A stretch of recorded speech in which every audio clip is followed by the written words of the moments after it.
মুখ পানে বলে না না না, বুঝে মানে না মানা। আঁখি ফিরাইলে বলে না না না, বুঝে মানে না মানা। আজ 12ই অক্টোবর দিদির চলে যাওয়ার 1 বছর। আমি আমার বড্ড বেশি ইমোশনাল হয়ে পড়ছি। আসলে দিদির মানে যে ক্ষতিটা হয়ে গেছে সেটা তো অপূরণীয় একটা ক্ষতি। সেটাকে 1 বছর কেন, কত বছর লেগে যাবে আমাদের জানি না। তবে দিদির স্মৃতির উদ্দেশ্যে আমরা যে ঘরোয়া অনুষ্ঠানটা করেছি, খুব সীমিত সংখ্যক মানুষই সেখানে উপস্থিত হয়েছে। অনেকেই বলেছিলাম আসতে, কিন্তু আমার ভালো লাগছে এটা ভেবে যে আজকে যারা আছেন তারা দিদির সাথে আছেন, দিদির এই স্বপ্নকে এগিয়ে নিয়ে যাওয়ার জন্য আছেন।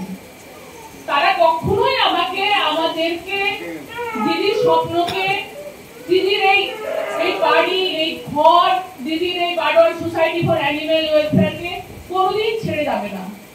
তারাই আবার তৈরি করবে আগামী নতুন প্রজন্মকে। আর অনেক মানুষ, আমি আজ দেখছি যে 5 জন এসেছে, কাল দেখবো 50 জন এসেছে। আমি এই আশাতেই বুক পাচ্ছি যে দিদির স্বপ্ন আমরা বাস্তবায়িত করবই।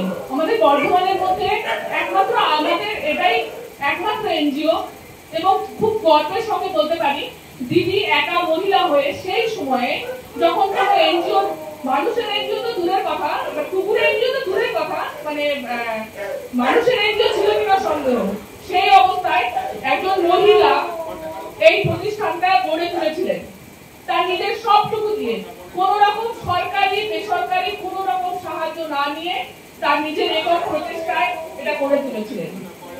তাকে আমরা অনেকেই জানি না, শুধু পশুপ্রেমী নয়, তিনি রবীন্দ্র অনুরাগী, তিনি একজন গায়িকা, তিনি একজন লেখিকা। এমনকি তিনি মারা যান তার 2 দিন আগে প্রাত্যহিক চিঠি পাঠিয়েছিলেন। তার নিত্য সঙ্গী ছিল টিভি না, রেডিও সব অনুষ্ঠান তিনি শুনতেন। টিভিটা রিচার্জ করতে বলে পুজোর আগে যে না তুমি মানে দিদির কাছে যারা থাকতেন তারা তো বেরোতে পারতো না, তোমরা কি দেখবে, পুজোর সময় বাড়িতে বসে থাকবে, টিভিটা রিচার্জ করো তোমরা, আমরা সবাই মিলে একসাথে দেখবো। তা নাহলে ওরা রেডিওটাই শুনেছিল। তো তার মানসিকতা ঠিক এতটাই বড়। সেই দিদিকে স্মরণ করে আজকে আমরা সবাই সমবেত হয়েছি, যারা তাদের সবার প্রতি আমার অকুণ্ঠ শ্রদ্ধা, ভালোবাসা, স্নেহ। তোমরা এগিয়ে এসো, তোমরা দিদির হালকে ধরো, দিদির স্বপ্নকে বাস্তবায়িত করো। শ্রদ্ধা নিবেদন করছেন বর্ধমান পৌরসভার অন্যতম কাউন্সিলর মাননীয় ডক্টর ইফতেখার আলম মহাশয়।